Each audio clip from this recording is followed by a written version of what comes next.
Hello दोस्तों, मैं राजन आप सभी का सरकारी तैयारी चैनल पर स्वागत करता हूं। दोस्तों, हम लोग प्रीवियस वीडियोस में बात कर रहे थे आधुनिक भारत के इतिहास से संबंधित जो भी प्रश्न आयोग द्वारा अभी तक पूछे गए हैं वर्ष 2015 से लेकर अभी तक की, उन सभी के बारे में हम लोगों ने प्रश्न को सॉल्व किया है। इस वीडियो में हम लोग कोशिश करेंगे देखने की कि और अन्य कौन कौन से प्रश्न हैं जिनके बारे में आयोग ने पूछा हुआ है। हम लोग पार्ट 4 तक की बना चुके हैं। यह पार्ट नंबर 5 है जो कि आधुनिक भारत से संबंधित है। और आप सभी को यह भी बताते चलूँ कि ये किन किन परीक्षाओं के प्रश्न इसमें पूछे गए हैं। आप सभी लोग देख लीजिए कि कितने परीक्षाओं के प्रश्न हैं इसमें समेटे गए हैं। तो आप सभी लोग इनको भी देखने का कष्ट करें कि किस किस परीक्षा के लिए यह उपयोगी होगा। अभी जो युवा कल्याण एवं युवा विकास दल अधिकारी की परीक्षा होने जा रही है, उन सभी छात्रों के लिए भी यह उतनी ही बेनिफिशियल होगी जितनी कि लेखपाल परीक्षाओं के लिए, लेखपाल परीक्षा वाले स्टूडेंट्स के लिए उपयोगी होगी। और साथ ही साथ जो स्टूडेंट पेट की परीक्षा देने जा रहे हैं वे भी इस श्रृंखला को अवश्य ही देखें। देखने से क्या होगा, आप सभी को जो भी मैं तथ्य बता रहा हूं और साथ ही साथ आप सभी को यह भी पता चलेगा कि आयोग के प्रश्न पूछने की प्रवृत्ति क्या है। यदि आप सभी लोग लास्ट के क्वेश्चंस देख के जाएंगे अपने परीक्षा में, तो आप सभी को निश्चित ही उस चीज़ का लाभ अवश्य देखने को मिलेगा। मैं ज़्यादा समय न व्यर्थ करते हुए हम लोग अपने टॉपिक को स्टार्ट करते हैं। आज का टॉपिक है आधुनिक भारत का इतिहास में टॉपिक है सविनय अवज्ञा आंदोलन।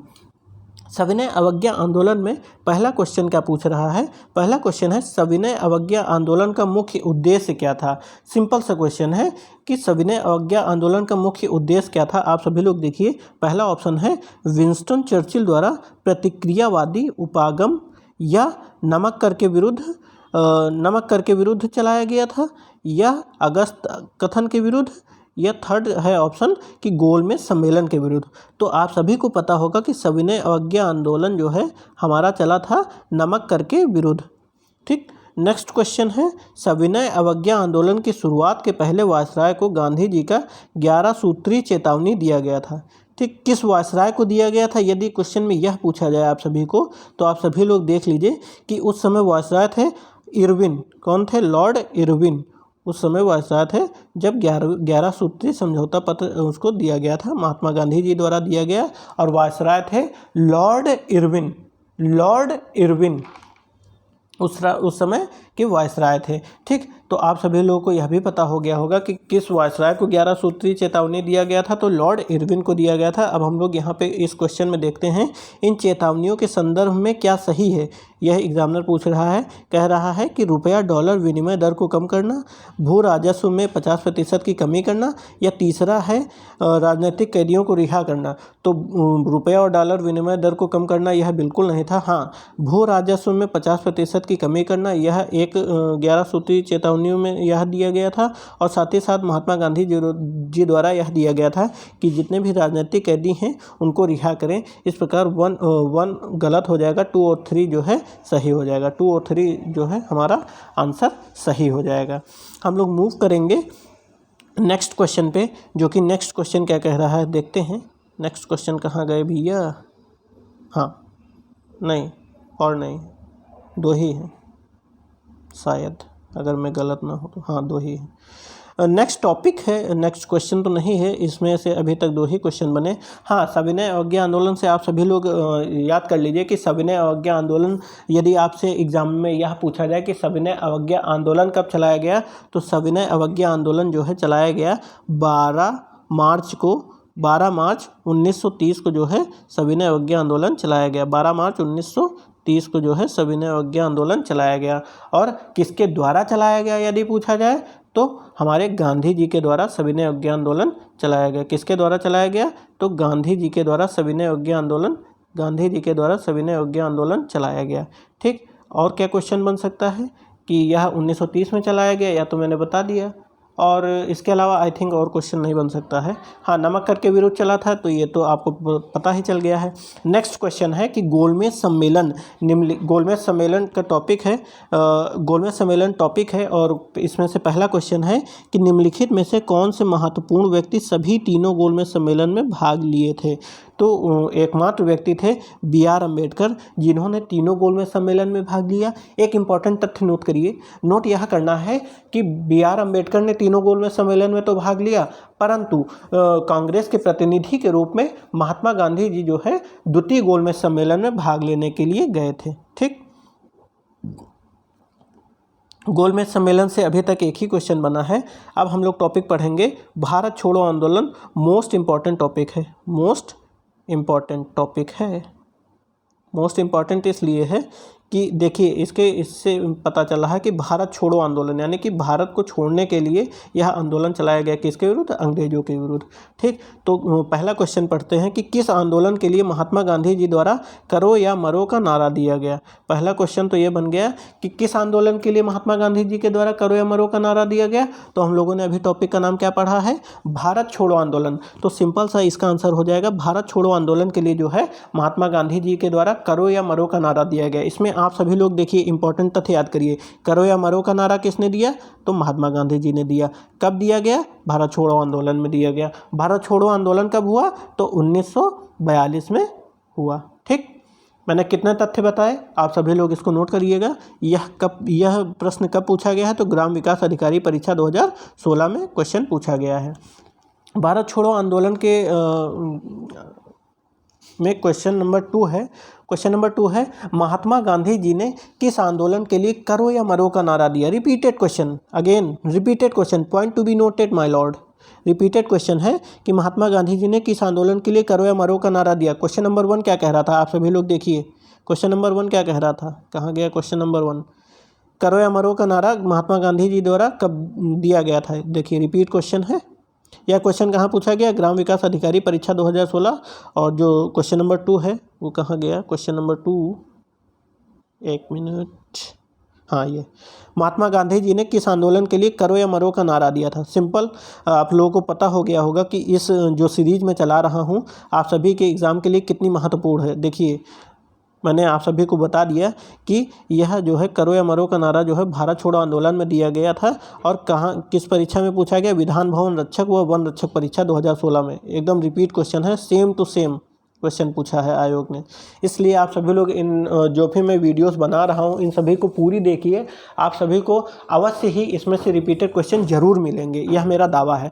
3rd नंबर का क्वेश्चन है भारत छोड़ो आंदोलन या इसे अगस्त आंदोलन कहा जाता है। क्यों कहा जाता है अगस्त आंदोलन? क्योंकि यह 8 अगस्त 1942 को महात्मा गांधी जी द्वारा कांग्रेस अखिल भारतीय समिति के डैश सत्र में चलाया गया एक आंदोलन था। तो यह मुंबई में सत्र हुआ था और 8 अगस्त के बाद ही 9 अगस्त 1942 को जो है भारत छोड़ो आंदोलन की शुरुआत कर दी गई थी। नेक्स्ट क्वेश्चन है गांधी जी ने भारत छोड़ो आंदोलन की शुरुआत, एक मिनट, 1 मिनट, गांधी जी ने भारत छोड़ो आंदोलन की शुरुआत कब किया था? तो गांधी, ऊपर आपको पता हो गया होगा कि अभी तक पता तो चल ही गया होगा कि गांधी जी ने भारत छोड़ो आंदोलन की शुरुआत 1942 में किया। नेक्स्ट क्वेश्चन है कि किसको लोकनायक के रूप में जाना जाता था? तो लोकनायक के रूप में जो है हमारे जेपी नारायण, जिसे जयप्रकाश नारायण के नाम से जाना जाता है, को लोकनायक के रूप में भी जाना जाता था। एग्जाम में यदि आपको जेपी नारायण नाम दिया जाए एग्जामिनर के द्वारा तो आप सभी लोग हैरान ना होइएगा, ये जेपी नारायण शॉर्ट फॉर्म है जयप्रकाश नारायण का। ठीक है, तो इसी के क्रम में हम लोग मूव करेंगे नेक्स्ट क्वेश्चन पे। कहाँ गया नेक्स्ट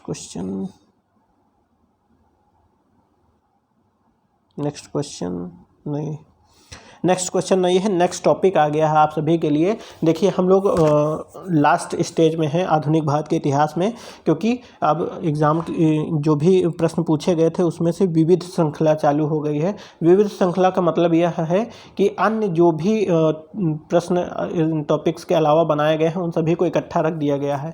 यहाँ पे पहला क्वेश्चन है निम्नलिखित में से किस नेता को नेताजी कहा जाता था? तो नेताजी सुभाष चंद्र बोस के आगे लिखा जाता है ना, तो नेताजी सुभाष चंद्र बोस हो गया। यह युवा कल्याण विकास दल अधिकारी 2018 में प्रश्न पूछा गया है। नेक्स्ट क्वेश्चन है कि रविन्द्रनाथ टैगोर ने किस नरसंहार के विरोध में नाइटहुड की उपाधि जो है लौटा दिया था? तो नाइटहुड की उपाधि जो है जलियांवाला बाग नरसंहार के विरोध में लौटाया था। और जलियांवाला बाग नरसंहार कब हुआ था? 13 अप्रैल 1919 को हुआ था।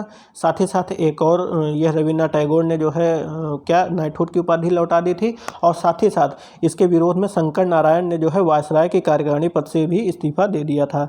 नेक्स्ट क्वेश्चन है हमारा क्वेश्चन नंबर 3, किस स्वतंत्रता सेनानी को लोकमान्य की उपाधि दी गई। तो लोकमान्य की, देखिए लोकनायक जयप्रकाश नारायण को कहा जाता है, परंतु लोकमान्य जो है बाल गंगाधर तिलक को कहा जाता है। आप सभी लोग कंफ्यूज ना होइएगा, लोकमान्य बाल गंगाधर तिलक और लोकनायक जयप्रकाश नारायण। लोकमान्य बाल गंगाधर तिलक, लोकमान्य बाल गंगाधर तिलक और लोकनायक जयप्रकाश नारायण। ठीक, नेक्स्ट क्वेश्चन है, अलीगढ़ मुस्लिम विश्वविद्यालय की स्थापना किसने की? अलीगढ़ मुस्लिम विश्वविद्यालय की स्थापना किसने की?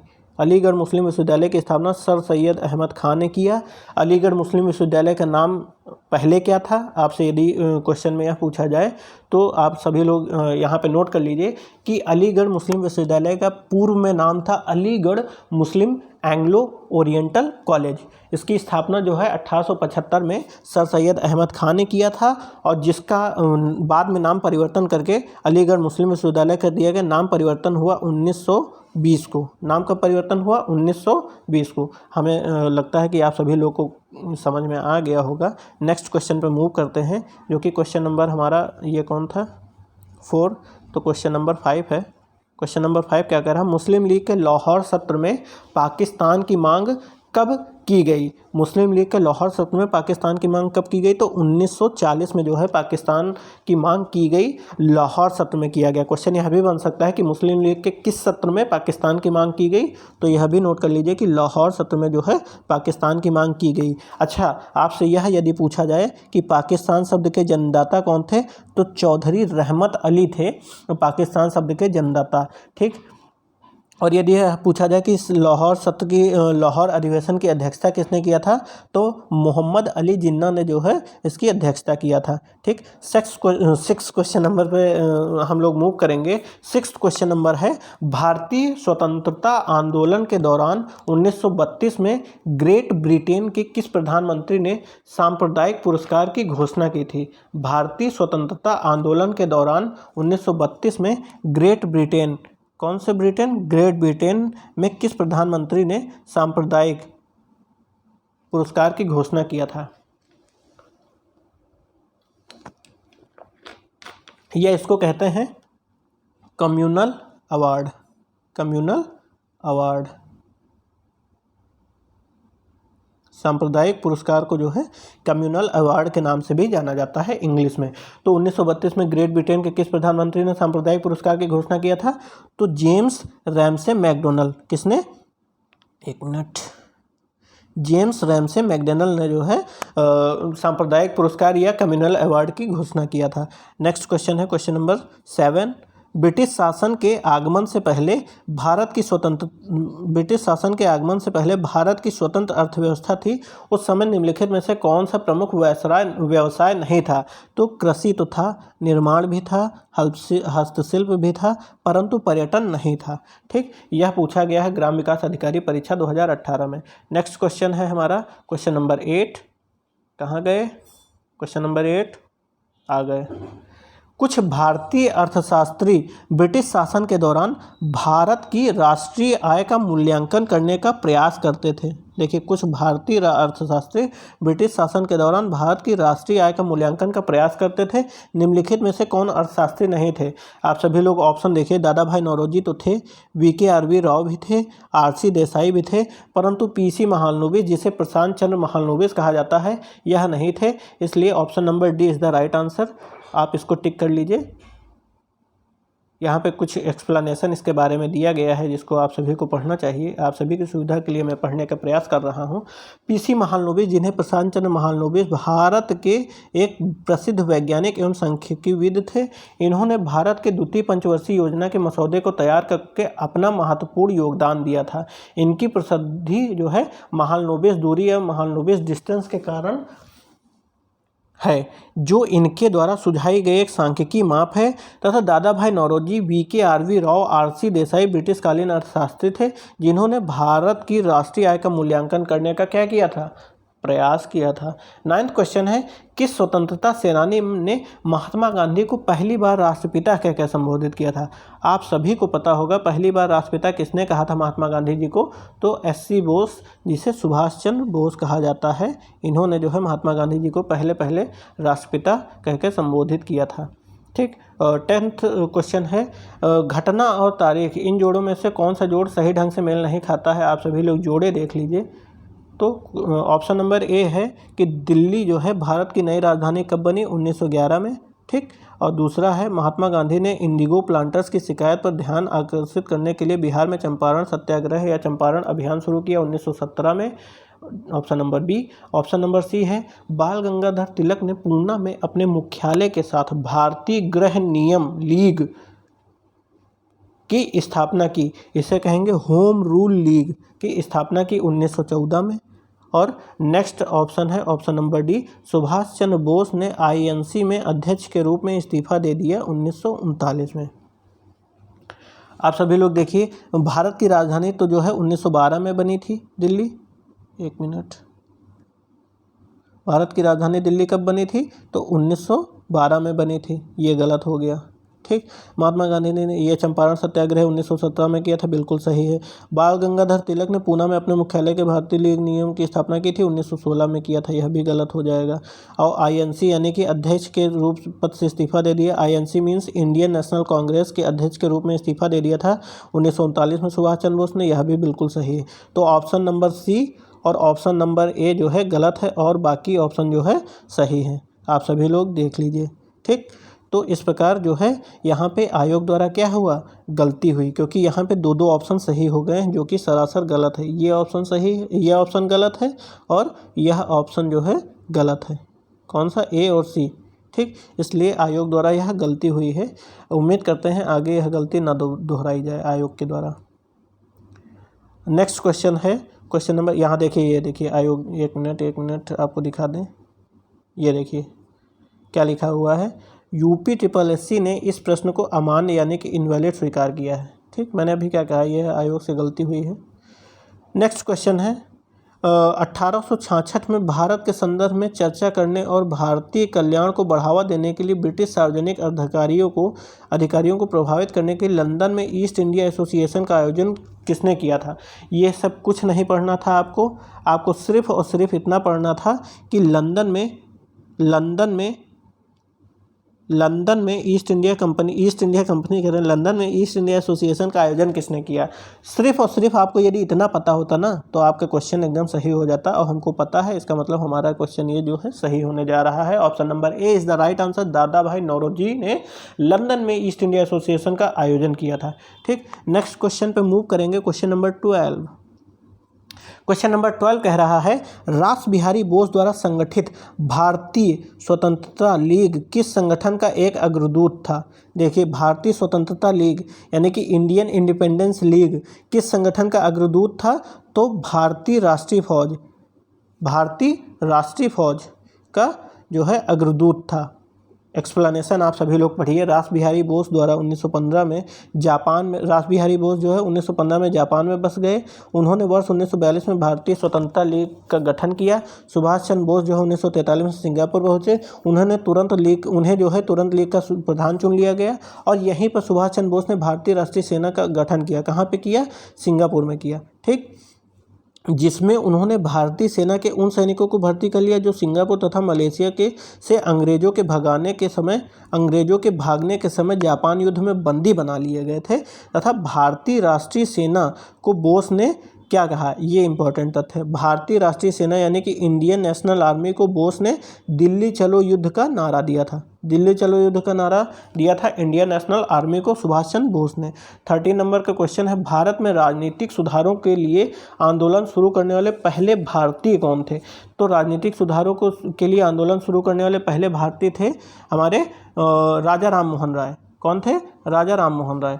एक बार क्वेश्चन आपको फिर से मैं रिपीट कर दूं कि भारत में राजनीतिक सुधारों के लिए आंदोलन करने वाले पहले भारतीय कौन थे। तो भारत में राजनीतिक सुधारों के लिए आंदोलन शुरू करने वाले पहले भारतीय नेता थे राजा राम मोहन राय। ठीक। अब आप लोग कमेंट करके हमको ये बताइए कि राजा राम मोहन राय को राजा की उपाधि किसने दी। मैंने यह बता रखा है अपने ही चैनल पे। जो भी स्टूडेंट प्रॉपर चैनल को फॉलो कर रहा होगा उसको यह ज़रूर पता होगा। आप सभी लोग हमें कमेंट के माध्यम से ज़रूर अवगत कराएं कि आप सभी को यह आंसर पता है कि नहीं, राजा राम मोहन राय को राजा की उपाधि किसने दी। हम लोग मूव करेंगे 14 नंबर क्वेश्चन पे।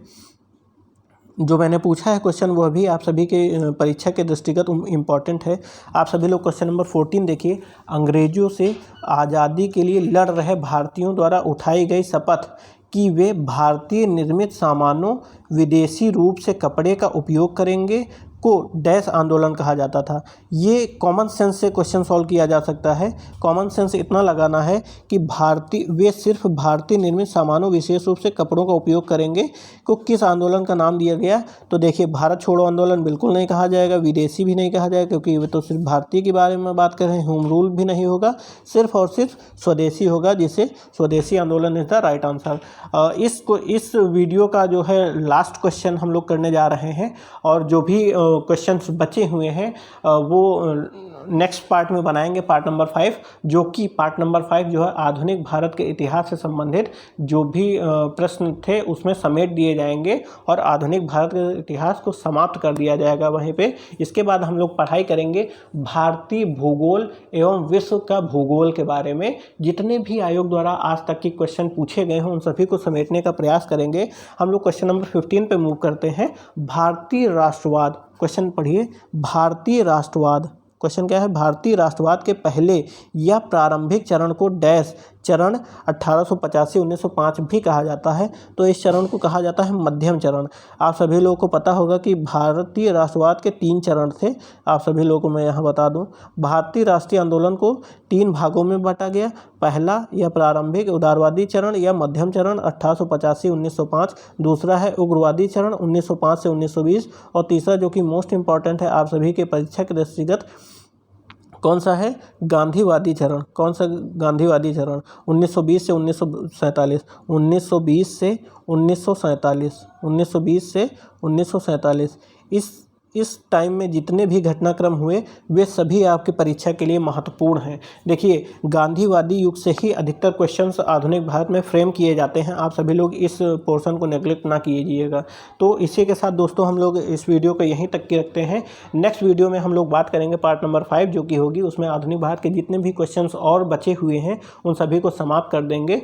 तो दोस्तों आप सभी लोग हमारी वीडियो को देखिए, पूरी देखिए, और साथ ही साथ हमें कमेंट के माध्यम से यह बताइए कि जो मैं ये श्रृंखला चला रहा हूँ वह आप सभी के लिए कितनी बेनिफिशियल है। और आप यदि वीडियो आपको अच्छी लग रही हो तो वीडियो को लाइक भी करिएगा, जिससे हमें मोटिवेशन मिलता है और वीडियोस को बनाने के लिए। और साथ ही साथ यदि आप हमारे चैनल पर नए हों तो एक मैं आग्रह करता हूँ, आप सभी लोग से मेरा विनम्र निवेदन है कि आप सभी यदि हमारे चैनल पर नए हों, जो भी मेरे मित्र, उन सभी से यह निवेदन है कि आप सभी लोग मेरे चैनल को सब्सक्राइब कर लें, और साथ ही साथ यदि वीडियो अच्छी लग रही हो तो वीडियो को लाइक भी करें, और अपने जो भी मित्र, यार, दोस्त हैं उन सभी को हमारे चैनल को शेयर करें, जिससे वे भी अपनी तैयारी निश्चित ढंग से कर पाएँ, एक सही दिशा में कर पाएँ। इसी के साथ मैं समाप्त करता हूँ इस वीडियो को। मिलते हैं नेक्स्ट वीडियो में, तब तक के लिए नमस्कार, जय हिंद।